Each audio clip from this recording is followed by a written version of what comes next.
Assalamualaikum warahmatullahi wabarakatuh.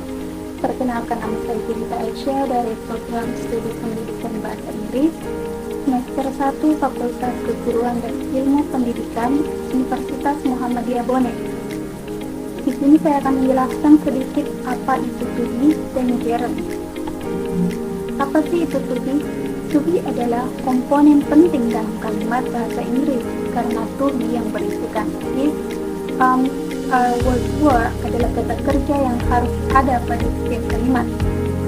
To be adalah kata bantu yang biasanya diikuti dalam suatu kalimat, semacam penegasan pada sebuah subjek dan kata yang mengikutinya.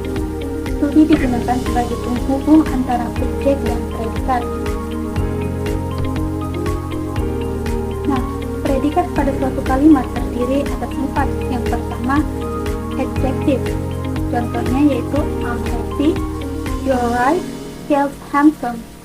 Dan juga ada noun yang contohnya I'm a teacher, you are a doctor, he's a student. Adapun yang ketiga yaitu verb. Seperti yang kita lihat contohnya yaitu I'm reading a book, he's sitting, it is eating grass. Yang terakhir yaitu adverb. Contohnya adalah I'm in the room, you are in the club, you're in the bathroom. Adapun fungsi dari to be ada 3. Yang pertama, to be sebagai linking verb. Apa sih itu linking verb?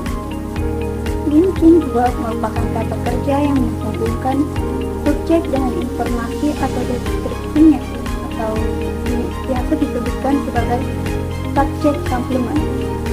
Informasi atau deskripsi subjek tersebut dapat berupa kata benda, kata sifat, atau kata keterangan. For example, those children were naughty. Anak-anak itu dunia nakal. Dan yang kedua yaitu to be sebagai auxiliary verb.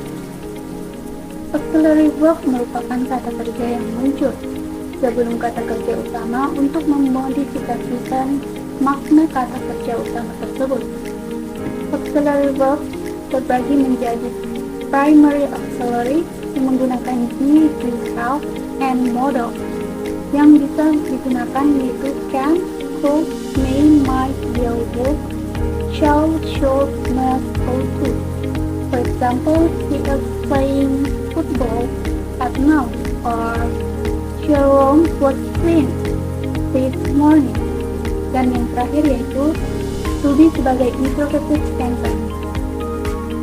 To be dapat digunakan untuk membentuk kalimat pertanyaan sederhana yang hanya meminta jawaban yes atau no. For example, are you happy now? Is he smiling to me?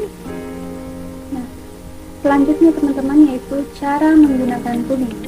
Ada 5. Yang pertama, setelah to be diikuti oleh kata benda. For example, I'm a doctor, she is a singer, they are fishermen. Yang kedua, setelah to be diikuti oleh kata sifat. For example, they were absent yesterday. Yang ketiga, di belakang to be diikuti oleh kata keterangan tempat atau waktu.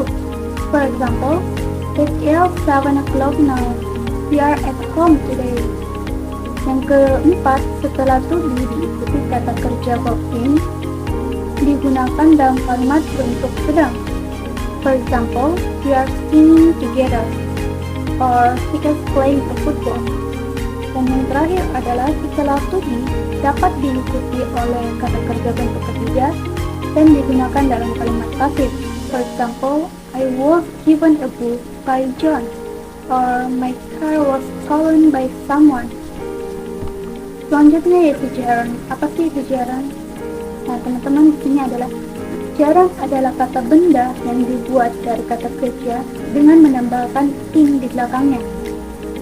Bentuk gerund dari kata kerja read adalah reading. Anda dapat menggunakan gerund sebagai subjek, pelengkap, atau objek kalimat. Gerund adalah kata kerja yang digunakan tetapi fungsinya berubah menjadi kata benda. Atau bisa juga dikatakan gerund adalah kata kerja yang menjadi kata benda atau verbal noun. For example, swim menjadi swimming, play menjadi playing, shop menjadi shopping. Selanjutnya yaitu fungsi gerund ada 4.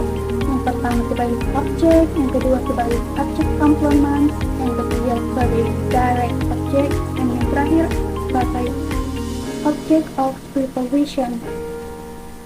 Selanjutnya yaitu jenis-jenis gerund, di mana jenis-jenis gerund ada 10. Yang pertama itu sebagai subject, gerund sebagai subjek pokok kalimat. Apabila gerund sebagai subjek, maka gerund dapat berdiri sendiri atau berbentuk frase.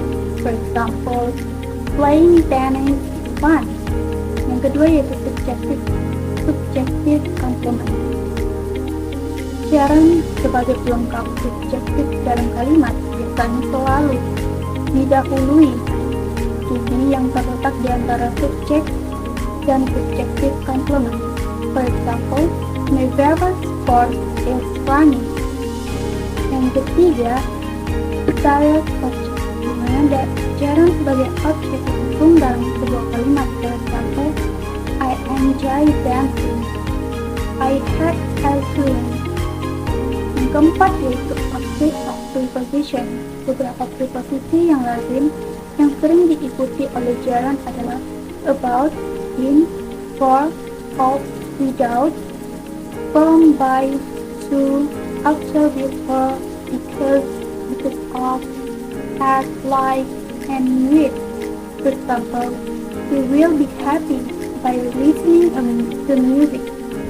Dan yang kelima yaitu position, di mana gerund sebagai aposisi atau penegas kalimat. For example, my hobby fishing is interesting. Dan yang keenam, gerund in passive tense.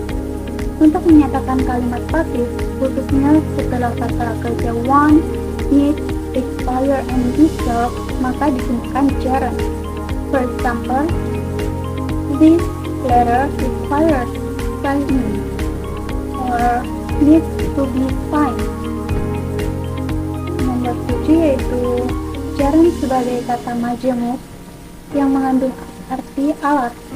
For example, swimming pool, shopping center, drawing book, sewing machine, writing paper, dining table, shopping bag, living room, and else.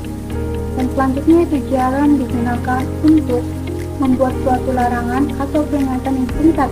For example, no smoking, no spitting, no parking, warning, and else.